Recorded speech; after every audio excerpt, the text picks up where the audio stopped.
ಜಗವೇ ಘೋರ ಹೃದಯ ಭಾರ ಬಂಧು ಬಳಗ ಹಾಲಿ ಕುಳಗ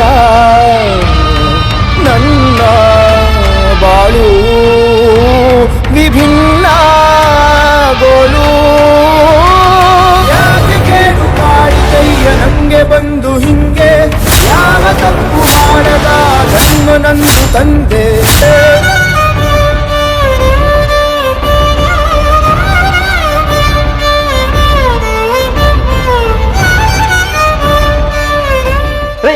ಇಲ್ಲಿ ಕುಂತ್ಕೊಂಡು ಏನೇ ಮಾಡ್ತಿದ್ದೀರಾ? ಏನು ಅಂದ್ರೆ ಇದು ಟೀ ಶರ್ಟು, ಇದು ನಿಮ್ ಹೆಂಡತಿ. ಪ್ಲೀಸು ಮಮ್ಮಿ,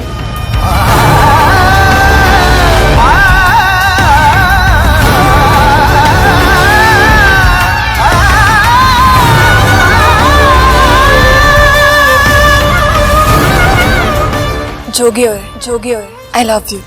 ನಾನ್ ನಿಮ್ಮನ್ನ ತುಂಬಾ ಅಂದ್ರೆ ತುಂಬಾ ಪ್ರೀತಿಸ್ತಾ ಇದ್ದೀನಿ. ಇವ್ರು 3 ಜನ ಸೇರ್ಕೊಂಡು ಗೌರಿ ಅವರನ್ನ ಕೊಲ್ಲಕ್ ನೋಡ್ತಾ ಇದ್ದಾರೆ.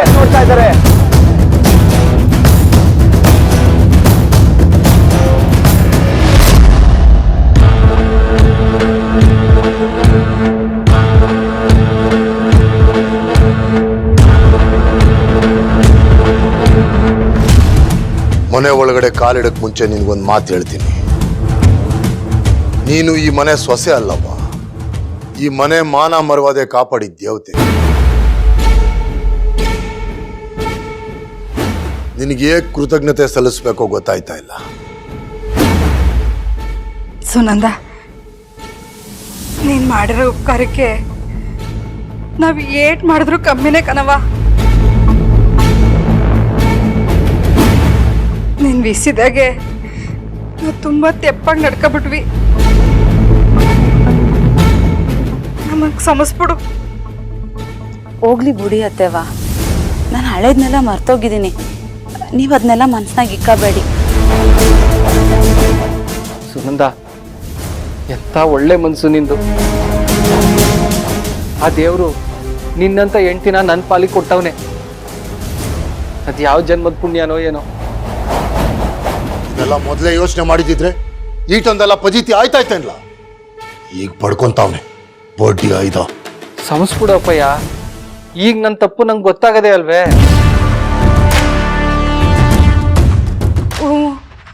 ಮುಂದೆ ಹಿಂಗ ಆಗ್ದಿದಂಗೆ ತಿತ್ಕೊಂಡು ಹೋಯ್ತೀವಿ. ತಿದ್ಕೊಂಡು ಹೋಗಿಲ್ಲ ಅಂದ್ರೆ ಇಬ್ಬರಿಗೂ ಐತೆ ನೋಡಿ ಮಾರಿ ಹಬ್ಬ.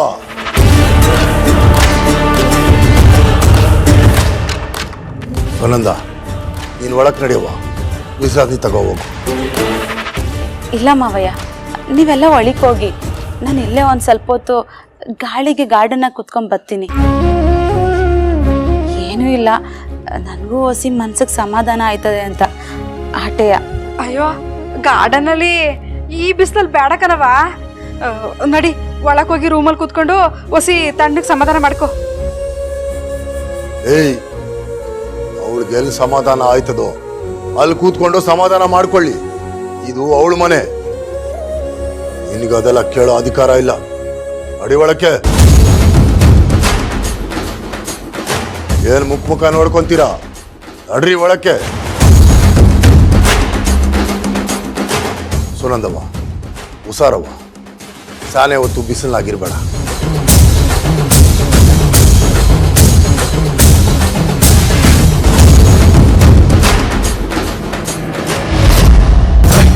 ವಿಕಟಕಾಯ ಹರಿಮರ್ಕಟ ಮರ್ಕಟಾಯ ಭಕ್ತವತ್ಸಲಾಯ ನಮಃ ದೀನ ಬಂಧವೇ ನಮಃ.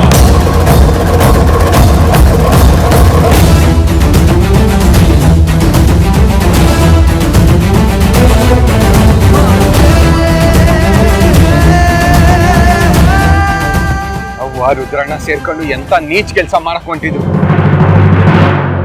ಹೆಂಗೋ ಅದ್ಯಾವ್ರ ದಯೆಯಿಂದ ಗೌರಿ ಅವ್ರಿಗೇನು ಆಗಲಿಲ್ಲ. ಅವ್ರಿಗೇನ ಆಗಿದ್ದೀರಿ, ನಾನು ಏನ್ ಮಾಡ್ಬೇಕಾಗಿತ್ತು? ಅವ್ರಿಲ್ದೆ ಯಪ್ಪ ಇಲ್ಲ, ನನ್ನ ಅಮ್ಮಿಯವ್ರಿಗೆ ಏನೂ ಆಗ್ಬಾರ್ದು. ನಾನು ಅವ್ರನ್ನ ಸಂದಾಗ ನೋಡ್ಕೋಬೇಕು. ಅವ್ರ ಹತ್ರ ಸಿಕ್ಕಾಪಟ್ಟೆ ಕಾಪ್ದಿಂದ ನಡ್ಕೊಂಬಿಟ್ಟಿವ್ನಿ. ಮೊದ್ಲು ಅದಕ್ಕೆ ಒಂದು ಫೋನ್ ಮಾಡಿ ವಿಷಯ ಏನಾಗದೆ ಅಂತ ತಿಳ್ಕೋಬೇಕು. ಆಮ್ಯಾಗ ಏನ್ ಮಾಡ್ಬೇಕು ಅಂತ ನಂಗೆ ಸ್ವಂತ ಗೊತ್ತದ.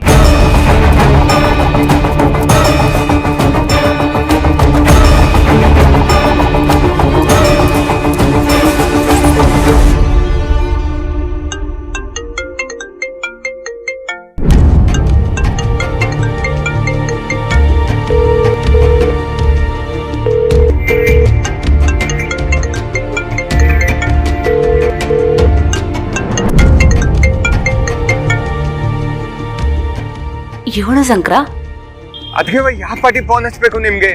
ಎಲ್ಲಿದ್ದೀರಾ ನೀವು? ಇವಾಗ ತಾನೇ ಮನೆಗೆ ಬಂದ್ವಿ. ಮಾವಯ್ಯನುವೆ ಅತ್ತೆವನ್ ಜೊತೆ ಮಾತಾಡ್ತಿದ್ದೆ, ಅದಕ್ಕೆ ಫೋನ್ ನೋಡಕ್ ಆಗ್ಲಿಲ್ಲ. ಸರಿ, ನಾನೊಂದು ವಿಷಯ ಕೇಳ್ತೀನಿ, ನೀವು ಸರಿಯಾಗಿ ಹೇಳ್ಬೇಕು. ಕೇಳು ಶಂಕರ. ಅದಕ್ಕೆ ನಿಮ್ಗೆ ಅಪಾರ್ಸನ್ ಹೆಂಗಾಯ್ತು?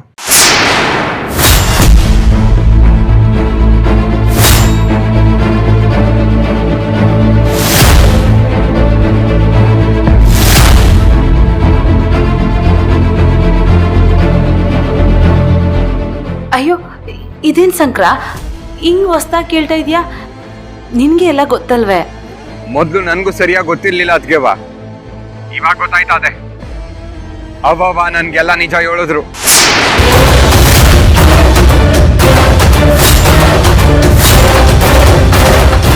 ಆ ದಿನ ಟೆರೆಸ್ ಮ್ಯಾಗೆ ನನ್ನ ಅಮ್ಮಿಯವರನ್ನ ಸಾಯ್ಸಕ್ ನೋಡಿದ್ ಯಾರು ಅಂತಾನು ಹೇಳಿದ್ರು.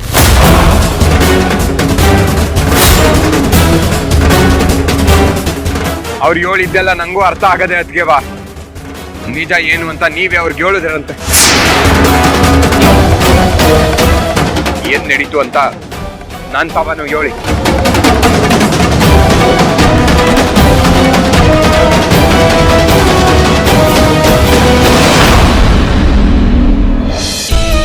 ಅದು ಶಂಕರ, ಇವಾಗ ಯಾಕಪ್ಪ ವಿಷಯ ಎಲ್ಲ ಮುಗ್ದೋಗೋದಲ್ವೇ?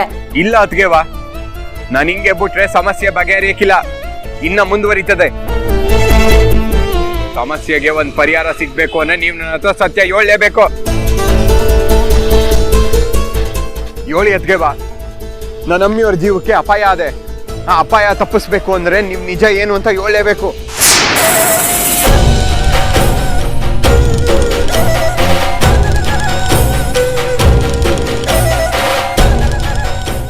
ಅದು ಶಂಕರ, ಅವತ್ತಿನ ದಿನ ನನ್ನ ಮನೆಯಾಗ ಕೆಲಸ ಮಾಡ್ತಾ ಇದ್ದೆ. ಅತ್ತೆವನು ಮತ್ತೆ ನಿಮ್ಮ ಅಣ್ಣಯ್ಯ ಮಾತಾಡ್ತಾರದನ್ನ ನಾನು ಕೇಳಿಸ್ಕೊಂಡೆ.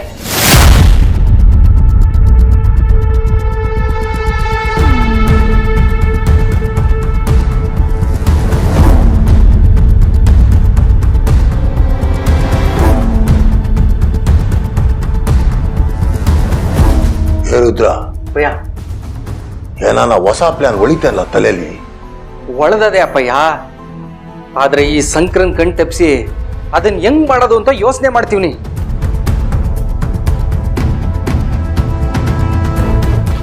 ಸಂಕ್ರ ಸ್ವಿಮ್ಮಿಂಗ್ ಪೂಲ್ ಹತ್ರ ಒಮ್ಮೆ ಕುಂತವನೆ. ಗೌರಿ ರೂಮ್ ಅವಳೆ ಗತಿ ಕಾಣಿಸಕ್ಕೆ ಇದೇ ಒಳ್ಳೆ ಟೈಮು ಅಂತ.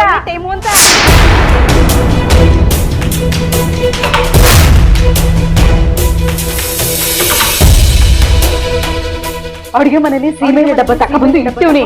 ಅದನ್ನ ಅಡುಗೆ ಮನೆ ಸುತ್ತಲೆಲ್ಲ ಸುರಿದು ಬಿಡುವ. ನಾನು ಗೌರಿಗೆ ಅಡುಗೆ ಮಾಡು ಹೋಗು ಅಂತ ಕಳಿಸ್ತೀನಿ.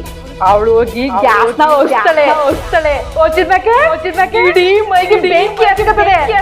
ಬೂದಿ ಆಯ್ತಳೆ.